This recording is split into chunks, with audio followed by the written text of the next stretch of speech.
started. My name is Bruskin, and I am one of the national co-conveners of U.S. Labor Against the War. Welcome. So this is the U.S. Labor Against the War National Labor Conference. And we just concluded our organizational meeting for U.S. Labor Against the War, which is our National Labor Assembly. And now we have opened it up to all of you folks and others that are just coming so that we can sort of broaden the whole discussion and involve lots more people in this effort to end the war. And so, you know, it's interesting, you know, one of the sort of struggles in starting to organize U.S. Labor Against the War, which got organized in 2003 in the Teamsters Hall, has been the question, well, why? Why should workers talk about the war? Which is essentially, you know, cuts right out, you know, at least 150 million people in the country from the conversation. I'm not sure what the implication is of that question, because if people who work for wages and work for a living don't have a right and an obligation and an interest and desire to talk about the war, well then exactly who are we saying should have the right to talk about the war? Are we saying that should be the province of Congress, of the highly educated intellectual class, of which our president is not one, but or anybody in his advisor. And are we saying in the labor movement, really, unfortunately, we've been saying, no, this is not something that a janitor or a hospital worker or a meatpacking worker or a hotel worker should be talking about. This is something that professional staff and top leaders and the small group of people in Washington should be talking about. This was really what U.S. Labor Against the War came up against. And the reason that that was so compelling is that for decades, that's the way that it has been in this country. When the Korean War started, there was not a mass discussion in the union halls, right? When the Vietnam War started, there was actually a lot of discussion, but in the apparatus in the labor movement, it really was mostly in Washington. And there were attempts to weigh in on the labor movement on it, but it never reached the level that it has now. The same thing kept percolating up around El Salvador and our Central American policy. Labor workers have continued to show interest, but the labor movement has never been willing to have that kind of a conversation. So during the entire Cold War, there was never really discussions in the union hall, are we doing the right thing or the wrong thing in this particular policy. But yet, this had a huge impact on us, because while our jobs in many cases were leaving the United States for low-wage countries around the world, in those countries, the strongest unions that were standing up and fighting for better wages and conditions were leftists. And because they were leftists, they were considered communists, and because they were communists, they were considered Soviets. Because they're Soviets, our government and our labor movement didn't support them. We supported the people that were in bed with the dictators, in many cases, who were keeping wages down, which enabled our jobs from this country to go into those plants in the Philippines and a lot of other places. But we weren't being educated about that, and we didn't even know it was happening, actually. And that's foreign policy. But the idea that there's something about foreign policy, and you'll hear a lot of people come on C-SPAN or something, they say, well, we got to assume that, you know, the president knows. Well, the president, you know, is still reading, you know, Run, Jack, Run, or what is that book that, what? My Pet Goat. My Pet Goat, right. He's reading My Pet Goat, and I saw a picture of it, it was upside down, really, you know. So we didn't get that education, and it has hurt us.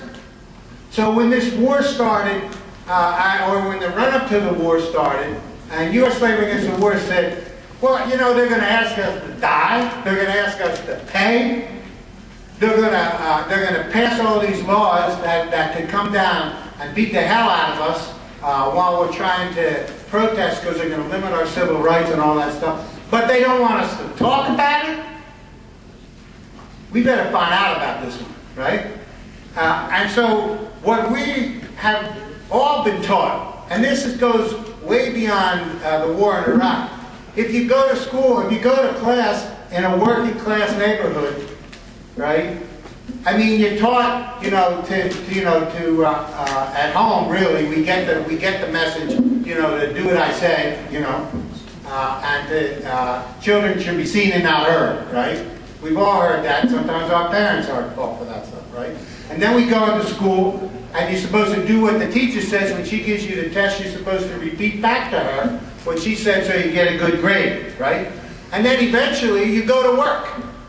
And you're supposed to have been prepared all your life to not think and to not know and to do what you were told by the boss. And that's what that message that your parents got when they went to work. And it's probably why it's still in their head. And we shouldn't be passing that down to each other. We got to turn that around, right? And in this case, we got to turn it around about foreign policy. Because this world no longer works where the borders really mean that we can only understand what happens here and not understand what happens in the rest of the world. It's very, very integrated. Your jobs, your safety, your life, your prosperity are all tied up in both our domestic and our foreign policy. And our domestic policy and the people who drive our domestic policy and the corporations that we in the labor movement stand up and fight against every day to try and keep them from taking our health care and to keep them from taking our benefits away. These are the same corporations. They're in the room making that foreign policy. They're in the room selling that equipment to the military. They're in the room making sure they get the deals to do the unrebuilding and the lousy reconstruction that they're not doing in Iraq. They're getting paid for anyway. These are the folks that are driving the foreign policy for oil. These are the same people that we fight against every day, and yet we get the message that it's none of our business. Well, it is our business, right? And that's why I think that we're all here. U.S. Slavery Against the War made a decision that what we wanted to do is take the foreign policy debate around Iraq into the Union Hall. And we did that. We did that in AFSCME. And we took it out on the floor of the state, of the national conferences and the national convention. We did that at SEIU. We did that in AFP. We did that in United Here. We did that in the BMWE. We did that in unions all over the country. And in almost every case where the union leaders allowed there to be a debate and a vote, almost 90% of the cases, people unanimously voted against the war. And we're glad to have an opportunity to discuss it. And it was really, the debate in many cases was not whether we should, the unions were for the war. It was somehow the belief in the labor movement that we shouldn't be discussing the war, we should be filing grievances. Well, when my kid is over there dying, I may be more concerned with that than the grievance that I got filed, because they gave me points for missing, showing up late for work, right? I might want to talk about that other thing. So we formed U.S. Slavery Against the War, and we found that our own leaders, who unfortunately, like all of us, were subject to the same kind of, really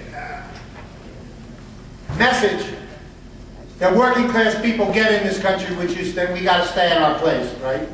And our own leaders have been afraid in many cases to come out on these issues. We've had a fight with them, even the ones that are good leaders, even the ones that are our friends. They've been afraid on this issue for so long.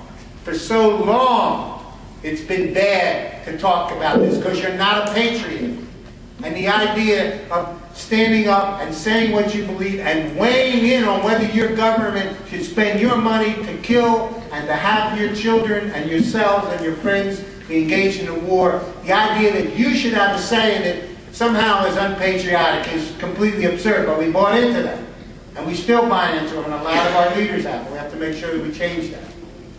And so, we did succeed, I think, in having a lot of these conversations, and we have now 140 organizations, labor organizations, really collectively representing millions of workers. We've had votes in many of the largest labor groups in the country, representing probably, depending on how you add up here, but we're talking 5, 6, 7 million workers that these organizations have voted against the war.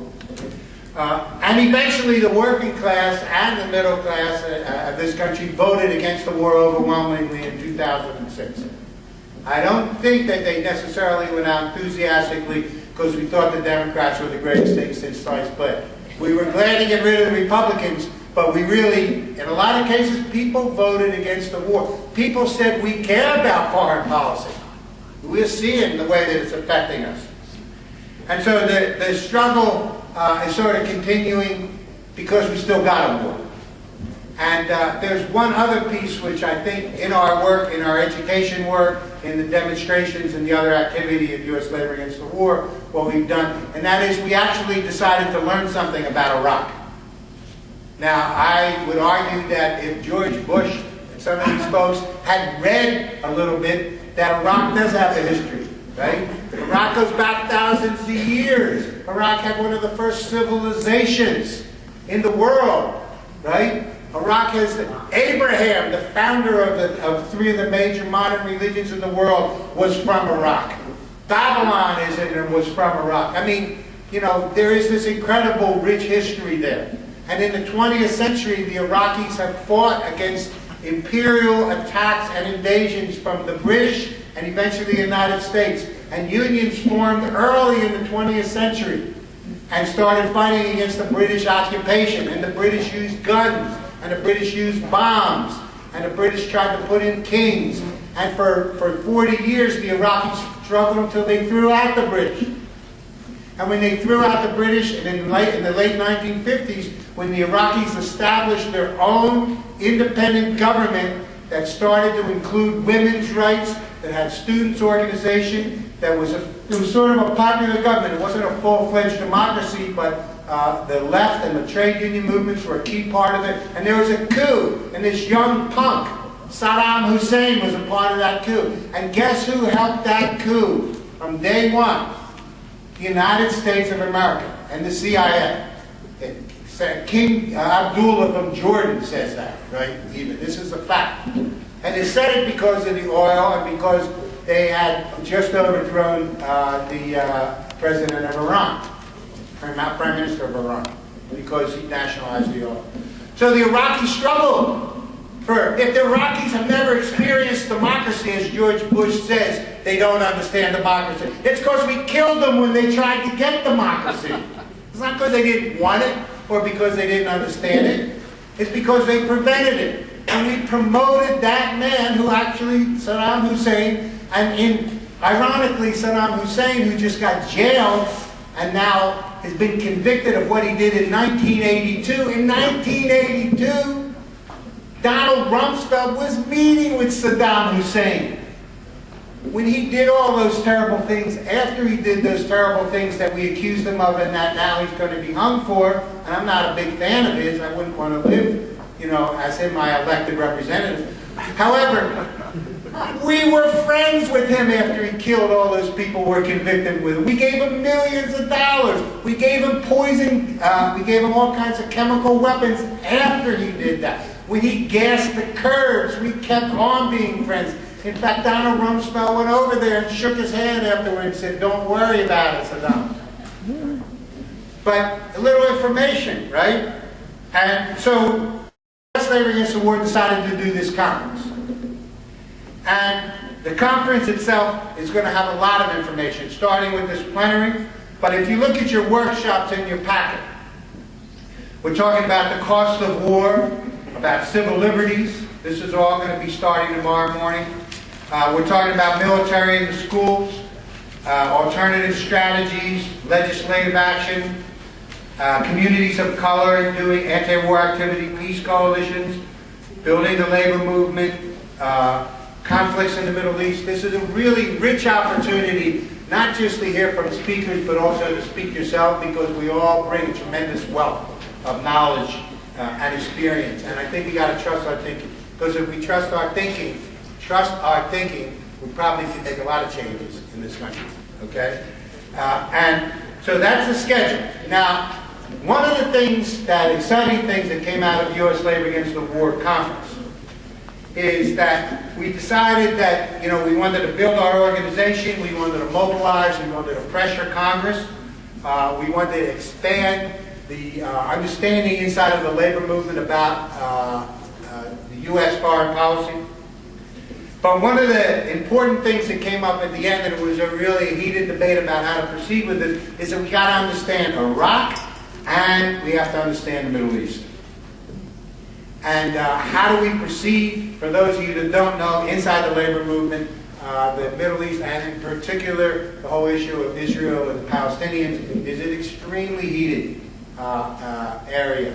I'd be easier to stand up in my union hall and say I'm running for president and I'm a die-to-the-will communist than if I stood up and said I'm running for president and said something really seriously critical of Israel. That's just where we are. There's a whole history of why that developed, but it's something that what U.S. Labor Against the War decided is that we weren't going to start by passing resolutions. We were going to start by having serious discussions and developing strategies to have serious discussions inside the labor movement so we can begin the kind of effort that we began with U.S. Labor Against the War, where we started with our own people in our own locals, in our own workshops, in our own workplaces. We started doing the education there, and from there we sort of built something on a national level. So to begin this discussion, we're very fortunate to have somebody that U.S. Labor Against the War has a long relationship with, and that's Phyllis Dennis. And there aren't a lot of people who have the sort of wealth of history and experience to understand the Middle East, both the struggle in Iraq, but the broader role of the Middle East in the whole world political agenda. And as we see right now, this is sort of the crux of where the rubber meets the road right now in terms of international politics. We've got to understand it. We have to understand it to be able to make intelligent decisions, to decide who to vote for, right? Something so basic as that. And we're not going to learn it on CNN, unfortunately. And we're not going to learn it in our newspapers. And our kids, unfortunately, are not going to learn it in their schools yet. But we got to figure out other ways. And there's a lot of sources out there. And we need to make an effort to educate ourselves. One of them is Phyllis's book, Challenging Empire. And it's how people, governments, and the UN define U.S. power. Part of what's important to understand is that the rest of the world doesn't see things the way we do here in the United States. We see we're like a little bit of, I don't know, is it Copernicus, who thought that the sun revolved around the earth? But it really, the world does not revolve around the United States. In fact, there's billions of people in the world. Most of them don't live here. Right? I'm just trying to get some facts, you know what I mean? And so they see things very differently. And so this is a really very useful piece. And Phyllis works with Institute for Policy Studies. She also wears a whole bunch of other hats. She's really a street fighter. She's also an educator. She's somebody who brings a lot of expertise to the issue of Iraq, to the issue of the Middle East, has made a tremendous contribution just by giving people and giving working class people good, useful information that we can then know what we're talking about when we talk to other folks. So I want to, with pleasure, I want to introduce Phyllis Dennis.